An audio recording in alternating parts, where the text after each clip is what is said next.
Hello friends, అందరికీ నమస్కారం. Welcome to our channel. మరి చల్లటి సాయంకాలం వేళ మనం అందరం దెయ్యాల పొర్రెల పులుసు ఎలా తయారు చేయాలో చూసేద్దాం. మొట్టమొదటిగా మనం ఒక నిండు పౌర్ణమి నాడు ఒక అందమైన శ్మశానానికి వెళ్ళవలసి ఉంటుంది ఫ్రెండ్స్.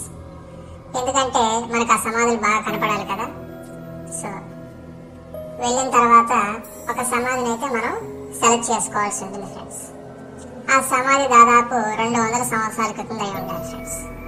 సెలెక్ట్ చేసుకున్న తర్వాత అదే శ్మశానంలో ఉన్న మన ఫ్రెండ్ మిస్టర్ గోస్ట్ దగ్గరికి అయితే మీరు వెళ్లాల్సి ఉంటుంది ఫ్రెండ్స్. అతని వయసు దాదాపు 672 సంవత్సరాలు ఉంటుంది ఫ్రెండ్స్. అతని దగ్గరికి వెళ్ళి అయ్యా నేను దెయ్యాలు పులుసు తినాలనుకుంటున్నాను, మీరు కొంచెం సహకరిస్తే బాగుంటుంది అయ్యా అని అతని దగ్గర మీరు పర్మిషన్ అయితే తీసుకోవాల్సి ఉంటుంది ఫ్రెండ్స్. అతను ఓకే చేసిన తర్వాత మీకు గడ్డపార గుణపం ఇస్తారు. వాటిని తీసుకొని మనం సెలెక్ట్ చేసుకునే సమాధిని పగలగొట్టాలి ఫ్రెండ్స్. మీకు ఏమైనా హెల్ప్ కావాలంటే అక్కడ దెయ్యాల సహాయం కూడా మీరు తీసుకోవచ్చు ఫ్రెండ్స్, తప్పేమీ లేదు. అలా పగలగొట్టిన తర్వాత మనం అస్థిపంజరాన్ని అయితే బయట తీయాల్సి ఉంటుంది ఫ్రెండ్స్. ఈ ప్రక్రియలో మనం అసలు భయపడకూడదు ఫ్రెండ్స్. ఒకవేళ మనం భయపడితే కనుక ఆ అస్థిపంజరంలో ఉన్న ప్రేతాత్మ మీ శరీరంలోకి ఆవేస్తుంది ఫ్రెండ్స్. జాగ్రత్త. తీసిన తర్వాత ఆ అస్థిపంజరం యొక్క పుర్రె మాత్రం మనం తీసుకోవాలి ఫ్రెండ్స్. మిగతా అస్థిపంజరాన్ని భూమిలో పాతి పెట్టాలి ఫ్రెండ్స్. ఇంకా ఆ మిగతా అస్థిపంజరాన్ని భూమిలో పాతి పెట్టేసిన తర్వాత మనం ఆ పుర్రెని తీసుకొని మనమైతే అంగార గ్రహంకి అయితే వెళ్లాల్సి ఉంటుంది ఫ్రెండ్స్. మీ ఓన్ వెహికల్ మీద అయినా వెళ్ళొచ్చు, రాకెట్ అయితే బెస్ట్ ఫ్రెండ్స్.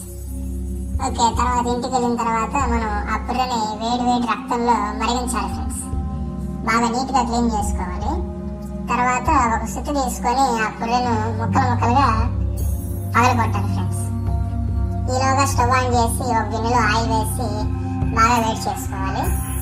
ఆయిల్ బాగా వేడెక్కిన తర్వాత ఆ ముక్కలను గిన్నెలో వేసి బాగా తిప్పాలి ఫ్రెండ్స్. తగినంత ఉప్పు, కారం, పసుపు కూడా మీరు వేసుకోవచ్చు. వేసి బాగా తిప్పాలి ఫ్రెండ్స్. ఆ ముక్కలు బాగా ఎర్రగా వేగిన తర్వాత ఆ ముక్కలను ఒక మిక్సీ జార్లో తీసుకోవాలి ఫ్రెండ్స్. కొంచెం వాటర్, కొంచెం బ్లడ్ యాడ్ చేసి బాగా మిక్సీ చేయాలి ఫ్రెండ్స్. అలా మిక్సీ చేసిన తర్వాత ఆ పేస్ట్ ని ఒక ప్లేట్ లో తీసుకుని కాసేపు ఆరనివ్వాలి.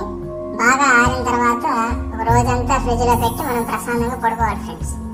మరుసటి రోజు అర్ధరాత్రి 12 గంటలు నిద్ర లేచి ఆ మిశ్రమాన్ని ఫ్రిడ్జ్ లో నుండి బయటికి తీయాలి ఫ్రెండ్స్. తీసిన పదార్థాన్ని ముక్కలుగా చేసి పెట్టుకోవాలి. ఈలోగా స్టవ్ వెలిగించి నూనె వేసి కాగనివ్వాలి. ఆయిల్ వేడయ్యాక ముక్కలుగా చేసి పెట్టుకున్న పదార్థాన్ని ఆయిల్ వేసి బాగా తిప్పాలి. కొంచెం ఉప్పు, కారం వేసి బాగా తిప్పాలి ఫ్రెండ్స్. ఒక 5 నిమిషాల తర్వాత కొంచెం ఎండుగడ్డి, కొంచెం పచ్చిగడ్డి వేసి బాగా కలపాలి. చివరిలో ఒక గ్లాస్ రక్తం యాడ్ చేయాలి ఫ్రెండ్స్. ఇంతకు ఎవరి రక్తం అని సందేహపడుతున్నారా?